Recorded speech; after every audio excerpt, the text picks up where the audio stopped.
We praise the name of Jesus Christ. Yeah, all these words are very important for us to see how and what He has done for us. ඇත්තටම මේ වචන සියල්ල අපිට ඉතා වැදගත් දැනගන්න උන්වහන්සේ අපට කර තිබෙන දේ කුමක්ද කියලා. Instead of crying and mourning, rejoice. හඬමින් කනගාටු වෙනවා වෙනුවට වැළපෙනවා වෙනුවට ප්‍රීතිමත්. Satan would love for you to mourn and groan for the 2,000 years that we have spent and never understood what it means to be one who paid the price in full.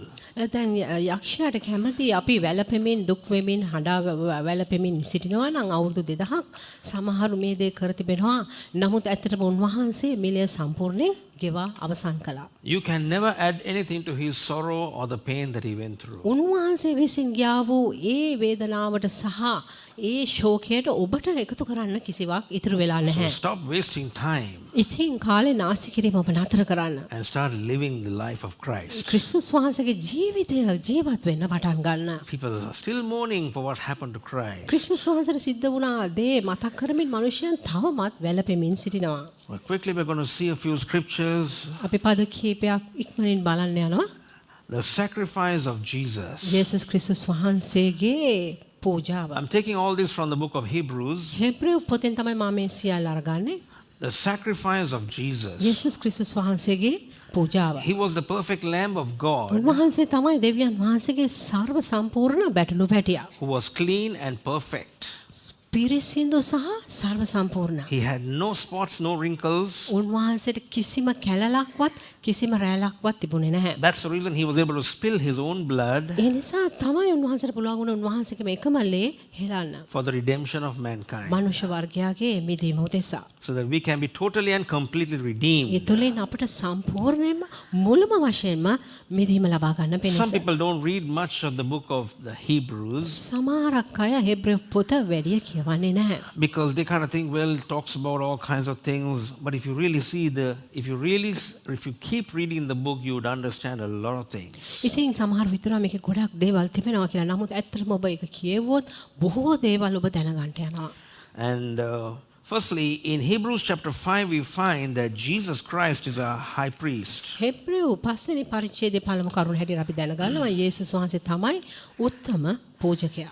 Every high priest, chapter number 5 and verse 1, every high priest taken from among men is ordained for men in things pertaining to God, that he may offer both gifts and sacrifices for sins. මක්නිසාද සියලු උත්තම පූජකයෝ මනුෂ්‍යයන් අතරින් ගනු ලැබ පඬුරුත් පව් දෙසා පූජාවලුත් ඔප්පු කරන පිණිස දෙවියන් වහන්සේට අයිති කාරණා සම්බන්ධව මනුෂ්‍යයන් උදෙසා පත් කරනු ලබන්නෝය. So in the Old Testament, we see that the priests, they were carrying the offerings for the sins of the people. ඉතින් අපිට පේන පරණ ගිවිසුමේදී මේ පූජකයෝ සිටියා මනුෂ්‍යයන්ගේ පව් වෙනුවෙන් පූජාවල් රැගෙන ගියා. Chapter 4 and verse 14 says, 4:14 කියනවා seeing then we have a great high priest that has passed into heavens, Jesus the Son of God, let us hold fast our profession. එබැවින් අහස පසු කර ගියා වූ දෙවියන් වහන්සේගේ පුත්‍ර වූ යේසුස් නම් මහා උත්තම පූජකෙක් අපට සිටින නිසා අපේ ඇදහිල්ල නැතහොත් ප්‍රකාශනය තදින් අල්ලාගෙන සිටිමු. So it says we have a high priest. දැන් මෙහි කියන්නේ අපට සිටින මහා උත්තම Who is පූජකයා. our high priest? කවුද අපේ උත්තම Our පූජකයා? great high priest, අපේ මහා උත්තම පූජකයා. Jesus Christ, the Son of යේසුස් ක්‍රිස්තුස් God. නම් දෙවියන් වහන්සේගේ පුත්‍රයා. And let us hold fast to the profession or the confession of our faith. අපේ ඇදහිල්ල නැත්නම් අපේ ඇදහිල්ලේ ප්‍රකාශය තදින් අල්ලා ගනිමු. He's my high priest who has accomplished the purpose that need to be fulfilled. දැන් සම්පූර්ණ කරන්නට තිබුණා වූ ඒ දේ උන්වහන්සේ තමයි මගේ උත්තම පූජකයා වන යේසුස් වහන්සේ සම්පූර්ණ කළා. There's no more sacrifices needed. Jesus has paid it all. තව දුරටත් කිසිම පූජාවක් අවශ්‍ය කරන්නේ නැහැ. යේසුස් වහන්සේ ඒ සියල්ලම ගෙවා නිම කළා. So every time when thoughts come into your mind, what are you going to say? My high priest has already paid the price in full. ඉතින් අපගේ මනසට සිතුවිලි එන ඕනම මොහොතක අපිට කියන්න පුළුවන් මගේ මේ මහා උත්තම පූජකයා ඒ ගෙවි මිලය සම්පූර්ණයෙන් ගෙවා නිම කළා. Not by my sacrifices, මගේ කැප පූජා නිසා but නොවේ. he himself became a sacrifice for me. නමුත් උන්වහන්සේම මං උදෙසා පූජාවක් වුණා. He himself became a sacrifice for me. උන්වහන්සේම මං උදෙසා I පූජාවක් වුණා. couldn't offer anything to him. මට උන්වහන්සේට පූජා කරන්න කිසිවක් තිබුණේ නැහැ. Jesus became the high priest for me. යේසුස් වහන්සේ මා උදෙසා ඒ මහා උත්තම පූජකයා He බවට couldn't පත් carry වුණා. anything but himself to the altar of the cross. උන්වහන්සේට වෙන කිසිම දෙයක් රැගෙන ගියේ නැහැ. උන්වහන්සේම තමයි පූජාවක් හැටියට ඔප්පු වුණේ. So let us hold fast the confession. ඉතින් මේ ප්‍රකාශය අපි තදින් අල්ලා Let's ගනිමු. hold on to this confession. මේ ප්‍රකාශනය අපි තදින්ම අල්ලා ගනිමු. Jesus, my great high priest, යේසුස් වහන්සේ තමයි මගේ මහා උත්තම himself උන්වහන්සේම has paid the price, මං උදෙසා මෙලය offering ගෙවුවා. his body. උන්වහන්සේගේම ශරීරය පූජා කරමින්. And I believe that I am totally and completely freed ඒ නිසා මම විශ්වාස කරනවා මම සම්පූර්ණයෙන්ම මුළුම වශයෙන්ම දැන් නිදහස්. week after week, year after year. I don't have to come with sacrifices. සතියක් පාසා සතියක් වසරක් පාසා වසරක් පාසා මට පූජාවක් ගෙනෙන්න අවශ්‍ය කරන්නේ Thank නැහැ. God for my high priest. මගේ මහත් උත්තම පූජකයා නිසා දෙවියන් වහන්සේට ස්තුති වේවා. Secondly, we find අපි බලන්නා වූ දෙවෙනි කරුණ නම් in the book of Hebrews chapter 9, Hebrew 9 වෙනි පරිච්ඡේදයේ Hebrews chapter 9 and verse number 9, Hebrew 9:9 cleared our conscience, cleansing our conscience. හෘද සාක්ෂිය අපගේ හෘද සාක්ෂිය පවිත්‍ර කරනවා. People have a lot of problems concerning their දැන් conscience. තමන්ගේ හෘද සාක්ෂිය සම්බන්ධව මනුෂ්‍යයන්ට බොහෝ ගැටලු තිබෙනවා. As a minister of Christ, දැන් ක්‍රිස්තුස් වහන්සේගේ සේවකයෙක් හැටියට I minister to a lot of people. බොහෝ අයට මා සේවය කරනවා. I minister to people in various denominations. බොහෝ නිකායන් වල මනුෂ්‍යයන්ට මම I meet සේවය with කරනවා. people. මම ඒ අයව මුණ ගැසෙනවා. I always see that their conscience is always marred. මම නිතරම දකිනවා මේ අයගේ හෘද සාක්ෂිය හාංවටු ගහනවා. Oh, it's defiled. ඒක අපවිත්‍ර වෙලා තිබෙනවා. They feel so defiled in themselves. ඒ අයටම හැඟෙනවා නිකන් ඕන අපවිත්‍ර වෙලා කියලා. I'm not clean enough. මම පවිත්‍ර මදි. I'm not good enough to receive from God. උන්වහන්සේගෙන් ලබා ගන්න මම හොඳ මදි. So we find in the book of Hebrews chapter 9 and verse 9, Hebrew 9:9 අපි දකිනවා. which was a figure for the time then present in which were offered both gifts and sacrifices that could not make that did the service perfect pertaining to the conscience. 9 වෙනි පදය ඒ මණ්ඩපය වර්තමාන කාලයට උපහැරණයක් කිය. ඒ ප්‍රකාරයට හෘද සාක්ෂිය සම්බන්ධව සේවය කරන්න සම්පූර්ණ කරන්නට නොහැකි වූ පඬුරු සහ පූජා ඔප්පු කරනු To ලබන්නේ. do a service concerning the person's conscience දැන් කෙනෙකුගේ හෘද සාක්ෂිය සම්බන්ධව සේවය කිරීමට නම් or to cleanse the conscience, නැත්නම් හෘද සාක්ෂිය පවිත්‍ර කිරීමට නම් there was no high priest in the Old Testament that was able to do that. දැන් පරණ ගිවිසුමේ කිසිම පූජකෙක් සිටියේ නැහැ මේ දේ කරන්න. They took the best lamb and offered to God. හොඳම බැටළුවා තමයි ඔවුන් දෙවියන් වහන්සේට පූජා කළේ. But when they came back after the offering, නමුත් පූජාව ඉවර කරලා ඔවුන් නැවත ආවිට back again, the old remembrance is there. දැන් නැවත වාරයක් ඒ පරණ මතකයන්ම තමයි ඔවුන්ට තිබෙන්නේ. They come back and they still feel condemned. දැන් ඔවුන් නැවත පැමිණිලා තවමත් සිටින්නේ I found දෝෂාරෝපණයෙන්. many Christians who are living in condemnation. මම බොහෝ කිතුණුව පවා මට මුණ ගැසී තිබෙනවා දෝෂාරෝපයෙන් Never ජීවත් වන්නා වූ. understanding this perfect service that was given on the cross to eradicate condemnation. දැන් මේ දෝෂාරෝපණය සම්පූර්ණයෙන්ම ඉවත් කිරීම සඳහා කුරුසියේදී කරන ලද සේවය මේ අය තේරුම් ගන්නේ නැහැ. They still live in condemnation. මොන් තවමත් ජීවත් වෙන්නේ They දෝෂාරෝපණය. still feel that it's spiritual to be living in condemnation. දැන් මම තවමත් සිතනවා මෙවැනි ආකාරයෙන් දෝෂාරෝපණයෙන් ජීවත් වීම ආත්මිකයි කියලා. They can't grow spiritually. ආත්මිකව වුණට වර්ධනය වෙන්න They බෑ. don't read the Bible, වුණට බයිබලය කියවන්න which බෑ. talks to them about their freedom. දැන් ඔවුන්ගේ නිදහස ගැන කතා කරන්නා වූ බයිබලය. They live in condemnation. ඔවුන් එසේ නොකර All the දෝෂාරෝපණයෙන් time ජීවත් condemning වෙනවා. themselves. මුළු ජීවිත කාලයම ඔවුන් තමාටම තමාව දෝෂාරෝපණයට Thinking ලක් that කරමින්. that's real godliness. දැන් ඔවුන් හිතන්නේ ඒක තමයි සැබෑ භක්තිවන්තකම. Real godliness is සැබෑ භක්තිවන්තකම නම් for you to believe ඔබට විශ්වාස that කරන්න Jesus was the perfect sacrifice, යේසුස් වහන්සේ තමයි සර සම්පූර්ණ පූජාව. or he made a perfect service concerning our conscience. නැත්තම් අපගේ හෘද සාක්ෂිය සම්බන්ධව උන්වහන්සේ සම්පූර්ණ සේවයක් කළා කියන වගේ. He made a perfect service to eradicate our evil conscience. දැන් අපගේ නපුරු හෘද සාක්ෂිය සම්පූර්ණයෙන්ම ඉවත් කිරීමට උන්වහන්සේ ਸਰව සම්පූර්ණ සේවයක් කළා. In Hebrews 10 and verse number 2, Hebrew 10:2 or we'll read from verse number 1 onwards. For the law, having a shadow of good things to come, and not the very image of the things, can never with those sacrifices which they offered by ear continually make the comers perfect.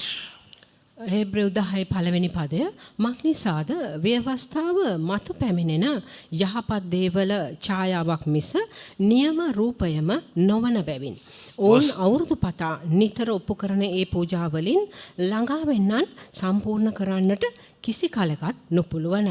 Verse number 2. දෙවෙනි පදය. For then would they not have the seals to be offered, because that the worshippers once purged should have no more be conscious of sins. පුළුවන් නම් නමස්කාර කරන්නන් වරක් පවිත්‍ර කරන ලදුව පව් ගැන ඔවුන්ට තවත් හැඟීමක් නැති බැවින් ඒ පූජා ඔප්පු කිරීම නවතින්නේ නැද්ද? But in those sacrifices, which is referring to Jesus, before Jesus, the sacrifices that were made by people, or the ones that are been even made now, දැන් මෙතන අදහස් කරන්නේ යේසුස් වහන්සේගේ කුරුසිපත් වීමට කලින් මනුෂ්‍යයන් විසින් කළා වූ පූජාවල් ගැන නැතහොත් තවමත් මෙවැනි ආකාරයෙන් කරන්නා වූ පූජාවල් ගැන. but in those sacrifices there is a remembrance again of the sins every year. නමුත් ඒ යාගවලින් අවුරුදු පතා පව් ගැන සිහි කිරීමක් ඇත්තේය. There it couldn't be eradicated or completely taken away. දැන් පාපය සම්පූර්ණයෙන්ම මේ තුලින් ඉවත් කරන්න බැරි වුණා. මහා දමන්න බැරි වුණා. Always had this sin consciousness in them. දැන් නිතරම මොවුන් තුල ඒ පව් කිරීමේ ඒ හෘද සාක්ෂිය තිබුණා. So the sacrifice of Jesus, යේසුස් වහන්සේගේ පූජාව being our great high priest, දැන් අපගේ මහා උත්තම පූජකයා he හැටියට offered himself උන්වහන්සේ පූජා and කළා. cleansed our conscience from sin. දැන් පව් ගැන තිබෙන අපගේ හෘද සාක්ෂිය තුලින් පවිත්‍ර කරනු ලැබුවා. I'm a sinner. I'm a no good. දැන් මම පව්කාරයෙක් නැතොත් මම හොඳ කෙනෙක් නෙමෙයි කියලා කියනවා හෘද සාක්ෂිය. I haven't done enough. මම කරපුවා මදි. I feel bad about myself. මට මං ගැනම නරක විදියට හැඟෙනවා. I'm condemning myself මම මාවම වරදටපත් කරගන්නවා. because my conscience is evil. මගේ හෘද සාක්ෂිය නපුරු නිසා. The Old Testament sacrifices always brought forth the remembrance. දැන් මේ පරණ ගිවිසුමේ කරව පූජාවල් නිතරම ඒ ගැන සිහි කිරීමක් කළා. පව් ගැන සිහි කිරීමක්. Chapter 9 and verse number 14. 9:14 Chapter 9 and verse number 14. Now, in verse number 13 onwards, talks about the kind of sacrifices that were brought before. දැන් 9:13 වෙනි පදේ කියන්නේ උන්වහන්සේ ඉදිරියට ගෙනාවා වූ පූජා වර්ග ගැනයි. In the Old Testament, පරණ ගිවිසුමේදී. and also concerning the New Testament, ඒ වගේම අලුත් ගිවිසුම සම්බන්ධව we see people who have been totally and completely forgiven and released by the blood of Jesus still living under condemnation. අපි දකින අලුත් ගිවිසුම තුල පවා යේසුස් වහන්සේගේ ලේ වලින් සම්පූර්ණයෙන්ම මිදීම ලබාගත් වූ සෙනග තවමත් දෝෂාරෝපණේ ජීවත් වෙනවා. Because they have an evil conscience. හේතුව ඔවුන්ට නපුරු හෘද සාක්ෂියක් තිබෙන නිසා. Verse 14 says, 14 වෙනි පදය how much more shall the blood of Christ, who through the eternal Spirit offer himself without spot to God, purge your conscience from dead works to serve the living God. කැලලක් නැතුව සදාකාල ආත්මයානන් කරන කොටගෙන තමන්ම දෙවියන් වහන්සේට පූජා වුණා වූ ක්‍රිස්තුස් වහන්සේගේ ලෙයින් ජීවමාන දෙවියන් වහන්සේට සේවය කරන පිණිස මල ක්‍රියාවලින් නුඹලාගේ හෘද සාක්ෂිය කොපමණ වැඩියෙන් පිරිසිදු කරනු නොලබන්නේද? How much more shall the blood of Christ, කොපමණ වැඩියෙන් උන්වහන්සේගේ the ලේ sacrifice that was offered for us, උන්වහන්සේ අප උදෙසා පූජා වුණා වූ ඒ පූජාව cleanse our conscience අපගේ හෘද සාක්ෂිය පිරිසිදු කරනු ලැබුවා. from dead works? සියලුම මල ක්‍රියාවල් වලින් Anything that is any sacrifice that we bring concerning sin apart from the blood of Jesus is dead sacrifice. දැන් යේසුස් වහන්සේගේ ලේ වලින් තොරව අපි කරන්නා වූ ඕනෑම පූජාවක් තිබෙන්නේ මල ක්‍රියාවක් හැටියටයි. People try to do their best, be Manusia good, taman- see good, taman- do good. මනුෂ්‍ය තමන්ගේ උපරිමයෙන්ම කරන්න හදනවා, උපරිමයෙන් හොඳ වැඩ කරන්න හදනවා, හොඳින් ඉන්න හදනවා, හොඳට ඉන්නවා වගේ පෙන්වන්න හදනවා. It's only dead work. නමුත් මේ සියල්ලක්ම තිබෙන්නේ මල ක්‍රියාවක් හැටියටයි. So he cleanses us from the conscience of dead works. දැන් උන්වහන්සේ මේ මල ක්‍රියාවන් කරන්නා වූ හෘද සාක්ෂියෙන් අපිව පවිත්‍ර කරනවා. For what purpose? කුමක් උදෙසාද? That we might serve the living God. ජීවමාන දෙවියන් වහන්සේට සේවය කරන පිණිස. Number one, our service is worship unto God. දැන් පළවෙනි අපගේ සේවය හැටියට තිබෙන්නේ දෙවියන් වහන්සේට කරන්නා වූ නමස්කාරයයි. As we serve the Lord, අපි දෙවියන් වහන්සේට සේවය කරන විට we serve one another, අපි එකිනෙකා හටත් සේවය do කරගන්නවා. his will. උන්වහන්සේගේ කැමැත්ත කරනවා. Many people are still trying to find what God's will is. බොහෝ අය තවමත් දෙවියන් වහන්සේගේ කැමැත්ත කුමක්ද කියා සොයමින් Well, this සිටිනවා. is for us to be released from the dead works to serve the living God. දැන් අපට මේ මල ක්‍රියාවලින් අපව නිදහස් කර තිබෙන්නේ ජීවමාන දෙවියන් වහන්සේට සේවය කරන පිණිසයි. Many Christians are finding it difficult to serve the Lord. දැන් බොහෝ කිතුණුවන්ට දෙවියන් වහන්සේට සේවය කිරීම අමාරු වී තිබෙනවා. By dead works, you cannot serve the Lord. මල ක්‍රියාවල් වලින් උන්වහන්සේට සේවය කරන්න බෑ. God is talking about serving the living God. ජීවමාන දෙවියන් වහන්සේට සේවය කිරීම ගැනයි බයිබලයේ He is සඳහන් වෙන්නේ. living. උන්වහන්සේ ජීවමානයි. If somebody is living, he is speaking.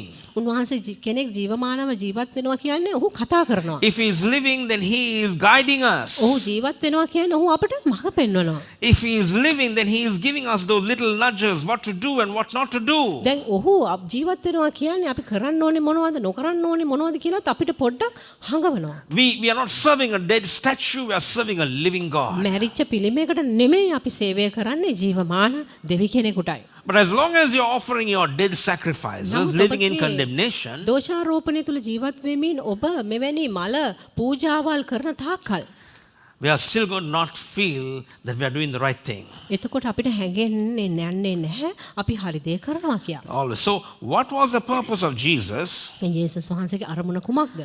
To cleanse our conscience from dead works to serve the living God. මල ක්‍රියාවල් වලින් අපගේ හෘද සාක්ෂිය පිරිසිදු කර ජීවමාන දෙවියන් වහන්සේට සේවය To serve the කරනවා. living God ජීවමාන දෙවියන් වහන්සේට සේවය කරනවා කියන්නේ is to walk in the Spirit, ආත්මයෙන් ගමන් is to කිරීමයි. hear the voice of the Spirit ආත්මයේ හඬට ඇහුම්කන් දීමයි.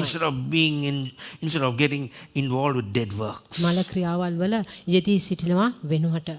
Cleanse your conscience from dead works. ඔබගේ හෘද සාක්ෂිය මෙවැනි මල ක්‍රියාවලින් පවිත්‍ර කරගන්න. Thank God we don't have we should not have a conscience that is defiled.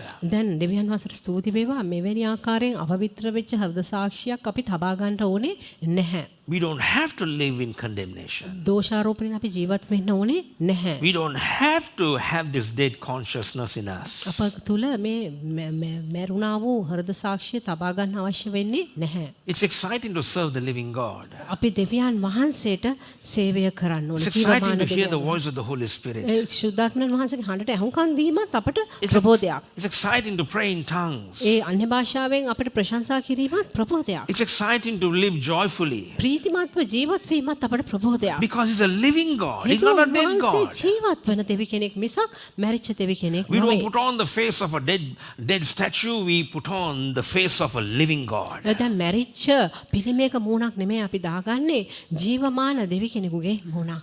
I mean, if whatever kind of statue, the best smile that you can put on the statue is still going to be dead there. දැන් මොනතරම් උපරිමයෙන් අපි පිළිමේ hina වෙන්න සැලැස්සුවත් ඒ පිළිමේ තවමත් මැරිච්ච පිළිමයක් හැටියටයි But if තිබෙන්නේ. you're serving the living God who is living inside of you, නමුත් ඔබ ජීවමාන දෙවියන් වහන්සේට සේවය කරනවා නම් ඔබ තුල ජීවත් වෙන්නා වූ you're the most joyful character. ඔබ තමයි ප්‍රීතිමත්ම පුද්ගලයා හැටියට You're the සිටින්නේ. most joyful person. ඔබ තමයි ඒ ප්‍රීතිමත්ම පුද්ගලයා. So we were redeemed or we were taken out from dead works to serve the living God. ඉතින් අපිව මුදව ගත්තා. නැත්තම් එළියට අරගත්තා මේ ජීවමාන දෙවියන් වහන්සේට සේවය කරන පිණිස. Thank God for His grace. දෙවියන් වහන්සේගේ අනුග්‍රහය නිසා උන්වහන්සේට ස්තුති වේවා. Thank God for His love. උන්වහන්සේගේ ප්‍රේමය නිසා උන්වහන්සේට ස්තුති වේවා. Hebrews chapter 9 and verse 23. හෙබ්‍රේව් 9:23. Hebrews chapter 9 and verse number 20. Yeah, we'll read from verse number 21 onwards. හෙබ්‍රේව් 9:21 සිට කියවමු. Okay, we'll read from verse 20 onwards.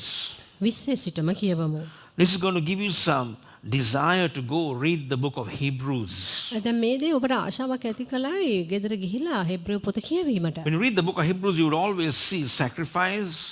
දැන් හෙබ්‍රේව් පොත කියවනකොට ඔබට නිතර පේන්න යනවා පූජාවල්. You'll see the blood. ලේ You see දකින්න පුළුවන්. offerings. ඒ වගේම පූජාවල් දකින්න පුළුවන්. And you'll always see things that are pertaining to your redemption. ඒ වගේම ඔබට ගලප ගන්න පුළුවන් ඔබගේ මිදීම සම්බන්ධව දේවල් සඳහන් වී තිබෙන ආකාරය. Okay, so chapter 9 and verse number 20 onwards, saying, "This is the blood of the testament which God hath enjoined unto you.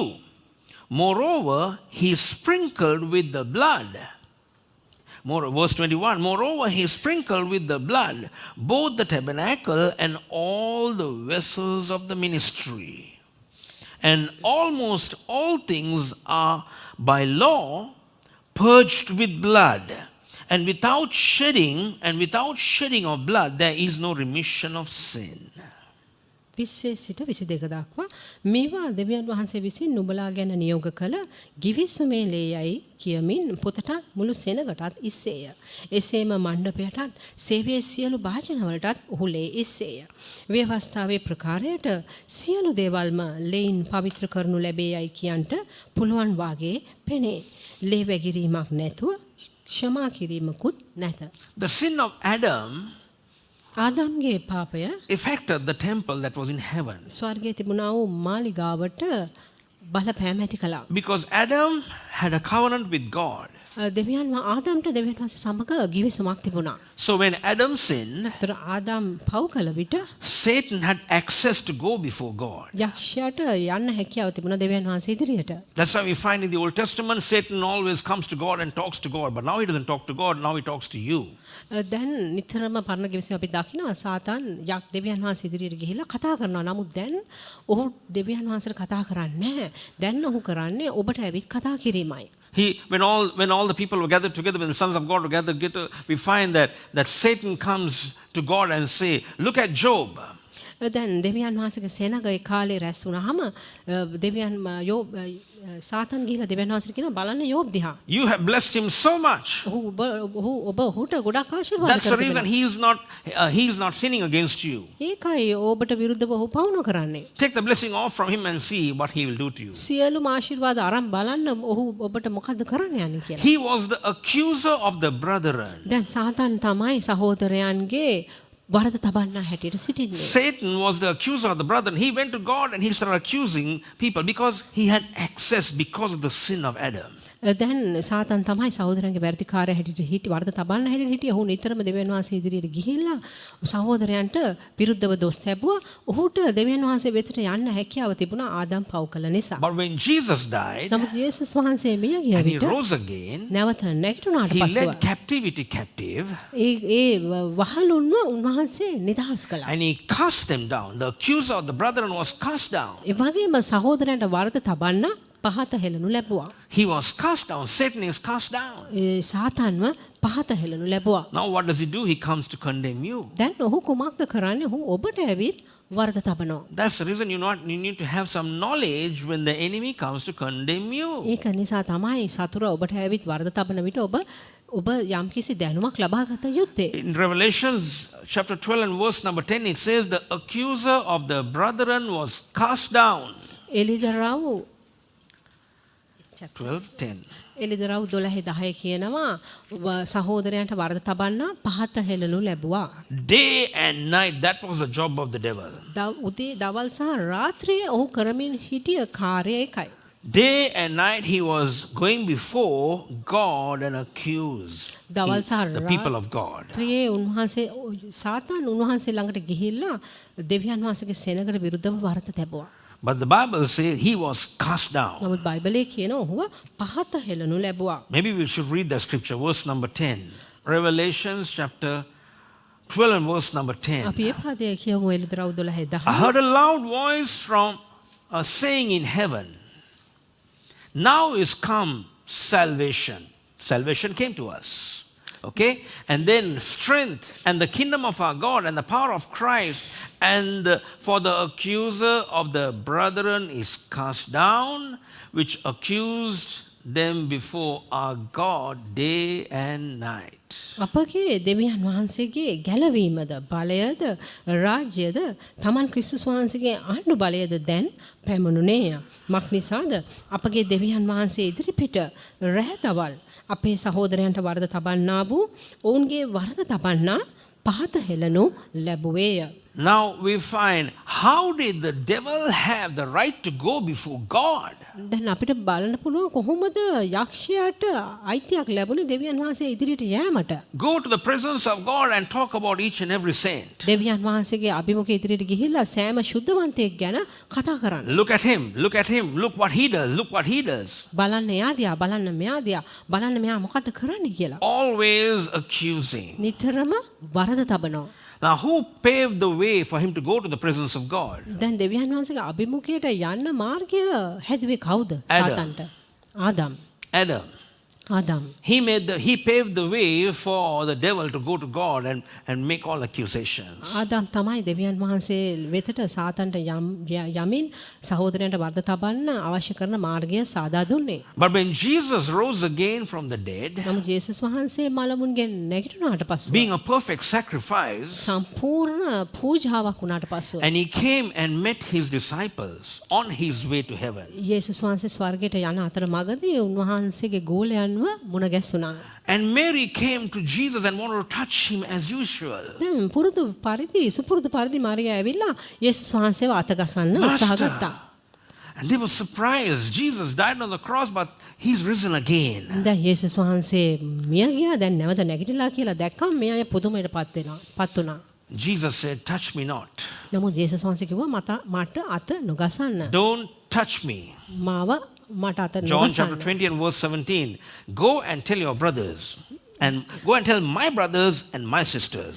යේසුස් වහන්සේ කිව්වා මට අත ගසන්න එපා. නමුත් ඔබ සහෝදරයන්ට ළඟට යන්න. මගේ සහෝදර සහෝදරියන් වෙතට. That I'm going to my God and your God. මම මගේ පියාණන් වහන්සේ සහ ඔබගේ පියාණන් වහන්සේ වෙතට යන බවට. I'm going to my father and your father. මගේ පියා සහ ඔබගේ පියා. So who does Jesus become to you?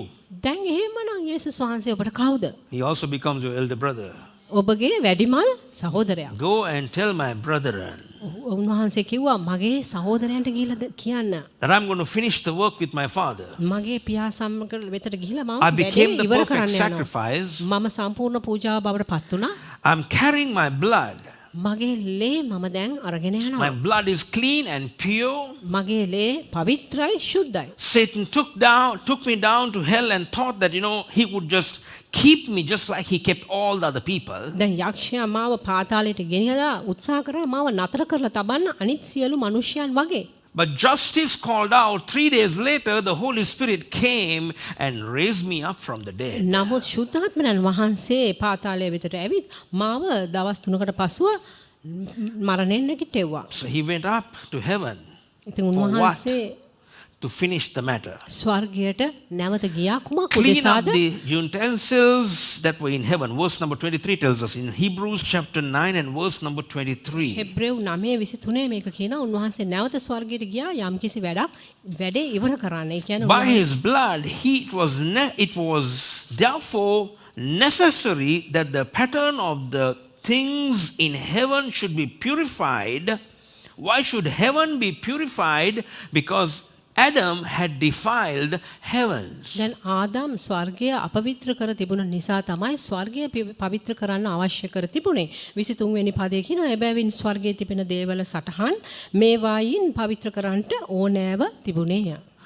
But the heavenly things themselves with better sacrifices than these, or in other words, none of those sacrifices went up to cleanse anything that Adam had done in the heavenly realm.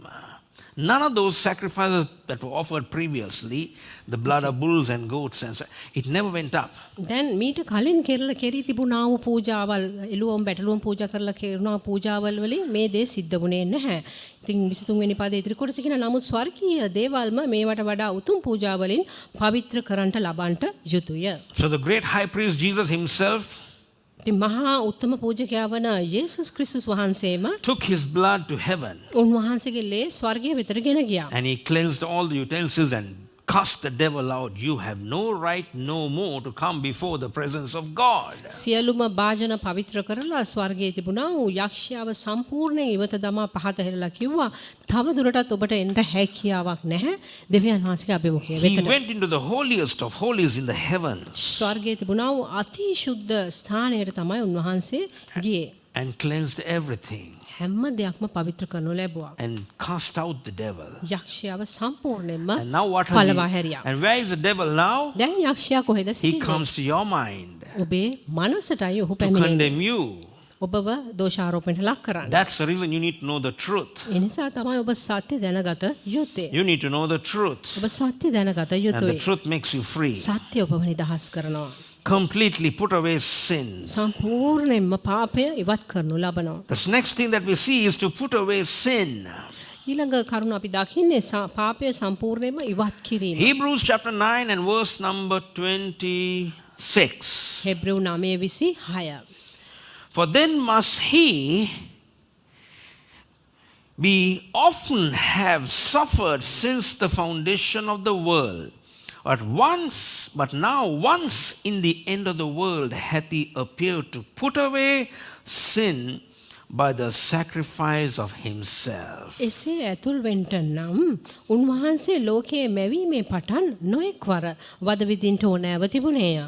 නමුත් තමන්ම පූජා කිරීම කරන කොටගෙන පාපය පහ කරන පිණිස උන්වහන්සේ කාලයන්ගේ කෙළවරදී එකවරක් ප්‍රකාශ වූසේ. Once and for all he offered himself. එකවරක් සහ එකම වරක් උන්වහන්සේව පූජා කරනු ලැබුවා. One sacrifice purified every one of us. එක පූජාවකින් අපි සියල්ලෝම පවිත්‍ර කරනු ලැබුවා. So when you come to God, you don't have to promise God, I'm going to do this for you, I'll do this for you, I'll do this for you. You simply have to come to the Lord and say, Lord, cleanse me from my sin and wash me with your precious blood. ඉතින් අපි උන්වහන්සේ වෙතට ඇවිල්ලා පොරොන්දු දෙන්න අවශ්‍ය නැහැ ස්වාමීනි මම මේක කරන්නම් කියලා. නමුත් උන්වහන්සේට අපිට අපි කරා වූ පාපය උන්වහන්සේට කියා සම්පූර්ණයෙන් සමාව ලබා ගන්න පුළුවන්. Some people are not getting saved because they are still on the fence. සමහර අය තවම ගැලවීම නොලබා සිටින්නේ තවමත් ඔවුන් වැට උඩ සිටින නිසායි. Lord, I'll do this and then I'll come to you, Lord. ඔවුන් කියනවා ස්වාමීනි මම මේක කරන්නම් අරක කරන්නම් ඊට පස්සේ මම ඔබ ළඟට එන්නම්. Some who who are even born again, who are in the kingdom of God, දැන් සමහරු ගැලවීම ලබලා දේව රාජ්‍යයේම සිටමින් they're still trying to offer sacrifices for sin. තවමත් පව් උදෙසා වුන් පූජා ඔප්පු කරන්න උත්සාහ ගන්නවා. Once and for all, he offered himself. එක වතාවක් සහ එකම වතාවකට උන්වහන්සේව පූජා කරනු Once ලැබුවා. and for all, he offered himself. එක වතාවකට සහ අවසාන වතාවට උන්වහන්සේ පූජා කරනු ලැබුවා. He put away sin completely. සම්පූර්ණයෙන්ම උන්වහන්සේ පාපය ඉවත් කරනු Sin ලැබුවා. was completely taken care. පාපය සම්පූර්ණයෙන්ම පාපය ගැන වග බලා ගත්තා. There's no reason for any man to refuse Jesus by any means, because there is no other sacrifice that is needed for your salvation. ඊට ඔබගේ ගැලවීම උදෙසා වෙන කිසිම පූජාවක් අවශ්‍ය කරන්නේ නැහැ. ඒ නිසා කිසිම මිනිසෙකුට යේසුස් වහන්සේව ප්‍රතික්ෂේප කරන්න හේතුවක් නැහැ. There is no reason for you to say, I don't know, I can't come to God because I'm not good enough. ඉතින් හේතුවක් නැහැ ඔබට කියන්න මට දෙවියන් වහන්සේ ළඟට එන්න බෑ මම හොඳ මදි කියලා. The blood of Jesus Christ has paid it all. හේතුව යේසුස් වහන්සේගේ ලේ මේ හැම දෙයකම මිලිය The ගෙවුවා. blood of Jesus has paid it all. යේසුස් වහන්සේගේ ලේ හැම දෙයකම මිලිය ගෙවුවා. Hebrews chapter 10 and verse 26. හිබ්‍රෙව් 10:26. If we sin willfully after we have received the knowledge of the truth, there remaineth no more sacrifice for sins. හිබ්‍රෙව් 10:26 මක් නිසාද සැබෑව දැන ගැනීම ලැබුවායින් පසු අපි කැමැත්තෙන්ම පව් කරමු නම් විනිශ්චය ගැන විරුද්ධකාරයන් දවා දමන්ට යන උදහස් ගින්න ගැනත් භයානක බලා සිටීමක් මිස පව් ගැන තවත් පූජාවක් ඉතිරි වී නැත. For if we sin willfully. අපි කැමැත්තෙන්ම පව් කරමු නම්. Now it simply means, what is the sin that you do willfully? දැන් ඒකෙන් කියන්නේ අපි කැමැත්තෙන්ම කරන්නා වූ පාපය කුමක්ද? That is the sin of rejecting Christ. ක්‍රිස්තුස් වහන්සේව ප්‍රතික්ෂේප කරන්නා වූ පාපයයි. Or in other words, I know Jesus is Lord, but I'm going to do something to come to, I need to do something to come to Christ. නම් තවත් විදිහකින් කිව්වනම් අපි කියනවා ඔව් මම යේසුස් වහන්සේව දන්නවා. නමුත් මම මොනවා හරි වෙන දෙයක් කරන්න ඕනේ ක්‍රිස්තුස් වහන්සේ වෙතට එන්න. After you have received the knowledge of truth. දැන් මේ සත්‍යතාවය ගැන දැනුම ඔබ ලබා ගත්තටත් පසුව After a man or a woman who receives the gospel of Jesus Christ, දැන් යම්කිසි පුද්ගලයෙක් යේසුස් ක්‍රිස්තුස් වහන්සේගේ සුභාරංචිය ලබා ගත්තට පසුව he still says, I willfully sin. ඔහු තවමත් කියනවා නම් මම කැමැත්තෙන්ම පව් කරනවා. What is the willful sin? දැන් කුමක්ද මේ කැමැත්තෙන්ම කරන පාපය? Rejecting Christ. ක්‍රිස්තුස් වහන්සේව ප්‍රතික්ෂේප කිරීම. Rejecting Christ. ක්‍රිස්තුස් වහන්සේව ප්‍රතික්ෂේප කිරීම. That's the willful sin that everyone does who reject Christ. දැන් ක්‍රිස්තුස් වහන්සේ ප්‍රතික්ෂේප කරන්නා වූ හැමෝම කරන්නා වූ කැමැත්තෙන්ම කරන්නා වූ පාපය එයයි. Yes, I'm procrastinating. I'm waiting. I'm not ready yet. දැන් කියන්න පුළුවන් කෙනෙක් මම ඒක පසුවට කල් දාන්නම්. මම තාම ලෑස්ති නැහැ. මම බලන් ඉන්නවා. When Jesus said, come unto me all you that labor and are heavy laden, what are we trying to get prepared? දැන් යේසුස් වහන්සේ කියද්දී වෙහෙසවන බර උසුලනා සියල්ලෙනි මා වෙතට එන්න කියලා. ඇයි අපි කුමක් වෙනුවෙන්ද අපි සූදානම් වෙමින් සිටින්නේ? My willful sin is rejecting Christ. මං කැමැත්තෙම කරන්නා වූ පාපය නම් ක්‍රිස්තුස් වහන්සේව ප්‍රතික්ෂේප කිරීමයි. There are no other sacrifice that needs to be done concerning you. ඔබ සම්බන්ධව වෙන කිසිම පූජාවක් තවත් ඉතුරු වෙලා නැහැ. There are many people who have heard the knowledge of the truth, දැන් මේ සත්‍යතාවයේ දැනුම ලබා ගත්තටත් පසුව බොහෝ but පුද්ගලයන් they willfully reject Christ. කැමැත්තෙන්ම ක්‍රිස්තුස් වහන්සේ ප්‍රතික්ෂේප කරනවා. They willfully say, I'm not ready yet. ඔවුන් කැමැත්තෙන්ම කියන්නේ මම තාම සූදානම් I'm නැහැ. not good enough yet. මම තාම හොඳ මදි. I have a few things that I need to attend to, and then I would accept Christ. මට කරන්න තව වැඩ කීපයක් ඉතුරු වෙලා තිබෙනවා. මම ඒ ටික කළාට පසුව යේසුස් වහන්සේ So to පිළිගන්නවා. such people, the Lord is saying, දැන් එවැනි අයට ක්‍රිස්තුස් වහන්සේ කියන්නේ no more sacrifice. තව දුරටත් There is no පූජාවක් other ඉතිරිව sacrifice නැහැ. that you can do. ඔබට කරන්න තව වෙනත් පූජාවක් ඉතිරිව නැහැ. You cannot try to cleanse yourself and then come to Christ. ඔබට බෑ ඔබම ඔබ පවිත්‍ර කරගෙන ඊට පසුව ක්‍රිස්තුස් වහන්සේ වෙතට එන්න. Come to Christ just as you are. ඔබ සිටින ආකාරයෙන්ම ක්‍රිස්තුස් වහන්සේ වෙතට පැමිණෙන්න. Don't make any promises to God and say, God, if I come to you, I will do this for you, I will do that for you.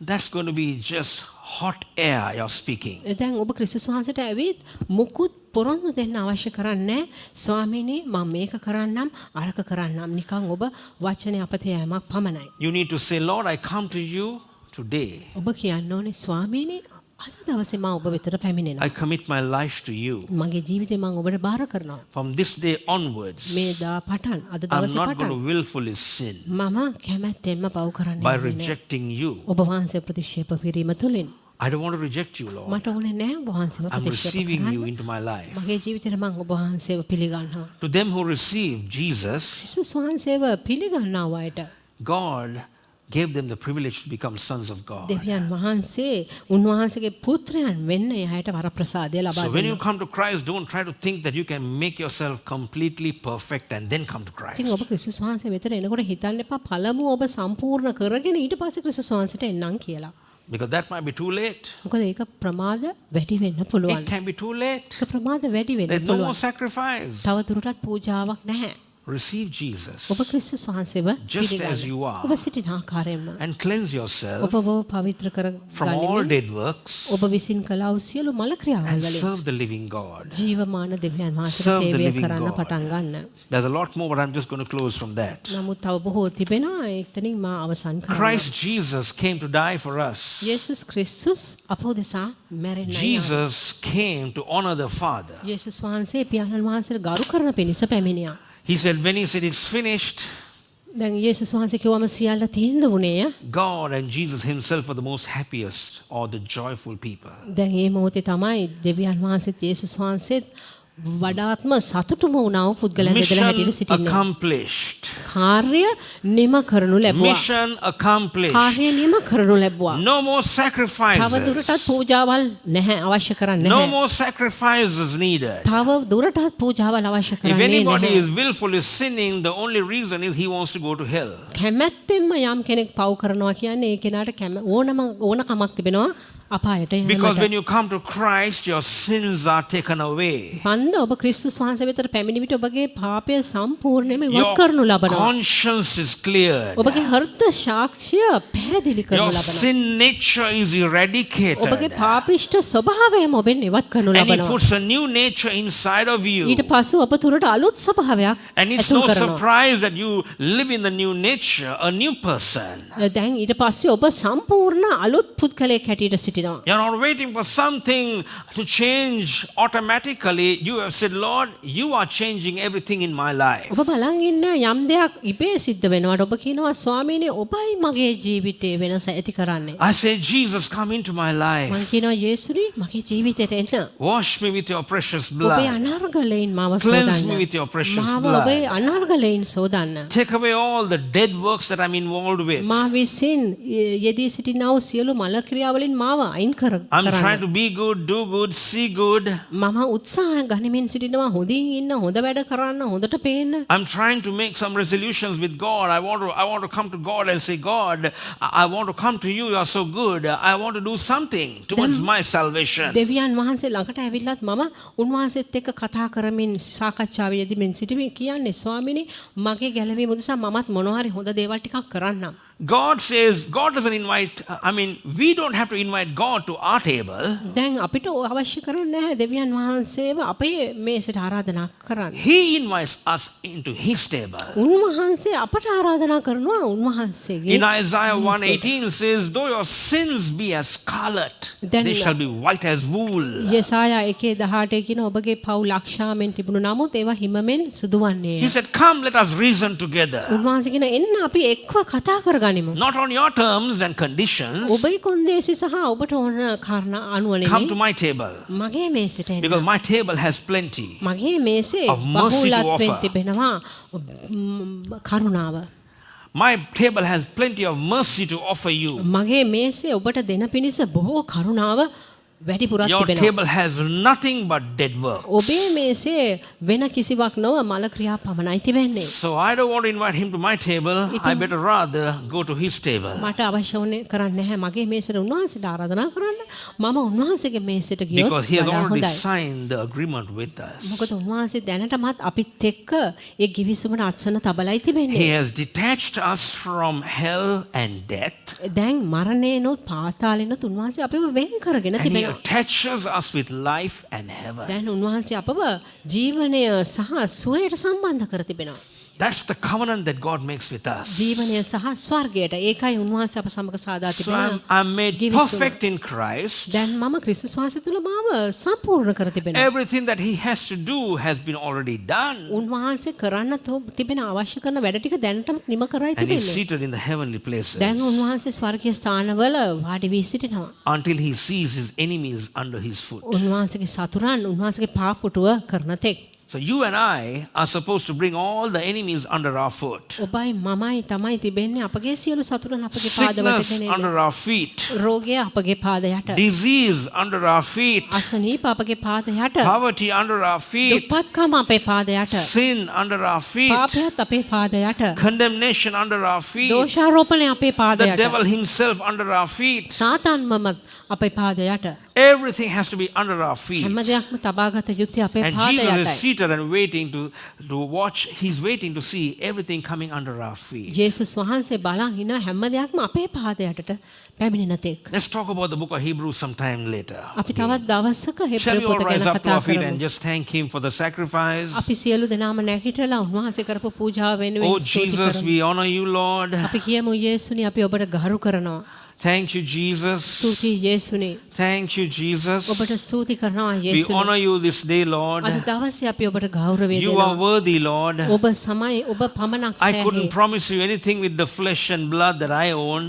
මගේ ලේ සහ මාංශයෙන් මට කිසි දෙයක් ඔබට පොරොන්දු වෙන්න බැරි But වුණා. Lord, I only receive what you have for me නමුත් මම ඔබ මට තබා තිබෙන දේ පමණක් මම by ලබා ගන්නවා. believing.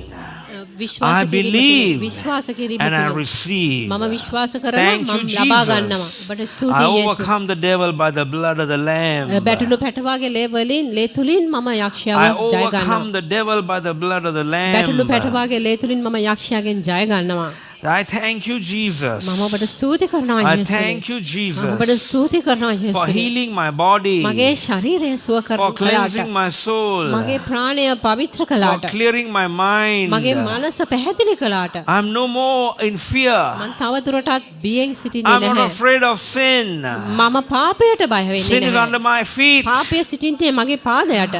Condemnation no more in my life. තවදුරටත් දෝෂාරෝපණය මගේ ජීවිතේ නැහැ. I'm not receiving the praises of people. මනුෂ්‍ය ප්‍රශංසාව මම ලබා ගන්නේ Because නැහැ. they'll be the very people who would crucify me. ඒ අයම තමයි මාව කුරුසිපත් කරන්නේ. One day they would say your face looks nice, and the next day they see something in your face, they would say something wrong with your face. පළවෙනි එක දවසක් ඕන් කියයි ඔබගේ මුහුණ ලස්සනයි, තව දවසක කියයි මොකක් හරි අමුත්තක් තියෙනවා So ඔබේ Lord, මුහුණේ. you have set me free from dead works. ස්වාමීනි ඒ නිසා ඔබ වහන්සේ මාව මල ක්‍රියාවල් වලින් I නිදහස් thank කර you, තිබෙනවා. Jesus. මම ඔබට ස්තුතියි කියනවා I don't want to ස්වාමීනි. be disturbed walking this heavenly life here on earth. මේ ස්වර්ගීක ජීවිතය මේ පොළවේ ජීවත් වෙද්දී මට බාධාවල් අවශ්‍ය කරන්නේ නැහැ. Hallelujah. I'm walking around and I'm leaping and I'm jumping and I'm laughing and singing and I'm enjoying what Christ has done for me. මම හැමතැනම ගිහිල්ලා උඩ පන්නමින් නටමින් මම කියන්නේ Hallelujah. ක්‍රිස්තුස් වහන්සේ මට කරපු Praise දේවල් you, මම භුක්ති Jesus. විඳින්මින් සිටිනවා.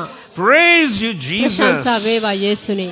Oh, Master, we rejoice in your presence. ස්වාමීනි අපි ඔබේ අභිමුඛයෙන් අපි Thank you ප්‍රීති for your වෙනවා. grace. ඔබේ අනුග්‍රහය නිසා Thank you ස්තුතියි. for your love. ඔබේ ප්‍රේමය නිසා ස්තුතියි. Thank you for your goodness. ඔබේ යහපත්කම නිසා ස්තුතියි. Thank you for making me free. මාව නිදහස් කළ නිසා I'm ඔබට free, ස්තුතියි. I'm free, I'm free. නිදහස් මම නිදහස් මම නිදහස්. I'm healed, I'm healed, I'm healed. මම සුවයි මම සුවයි මම සුවයි. I'm healed. මම සුවයි. No question about A it. ගැන කිසි ප්‍රශ්න කිරීමක් නැහැ. I'm healed. මම සුවයි. No question about it. ඒ ගැන කිසි ප්‍රශ්න කිරීමක් නැහැ. Thank you, Jesus. ඔබට ස්තුතියි යේසුනේ. Thank you, ඔබට Jesus, ස්තුතියි for යේසුනේ. the blood sacrifice. ඔබ කරාවු ඒ ලේ පූජාව නිසා. Thank you for the offering you gave us once ඔබ and for all. ඒක වතාවකට සහ අවසාන වතාවකට ඔබ කළ පූජාව නිසා. Oh, we rejoice in you. අපි ඔබ තුල ප්‍රීති වෙනවා So පියාණනි. thankful to you. ස්තුතියි ස්වාමීනි. In Jesus' name. යේසුස්ගේ නාමයෙන්. Amen. Amen. Amen. Amen. Walk in victory, walk in joy. You can be seated for a few minutes. ඔබ ජයග්‍රහණයෙන් ගමන් කරන්න, Just be ප්‍රීතියෙන් seated for a ගමන් few කරන්න. minutes and laugh at what happened to the devil. විනාඩි කීපයක් ඔබ වාඩි වී සිටින්න බලන්න යක්ෂයාට මොකද්ද වුනේ කියලා. Amen. Okay, Amen. my wife will explain to you. මගේ භාර්යාව ඔබට ඒ ගැන පැහැදිලි කරන්න යනවා.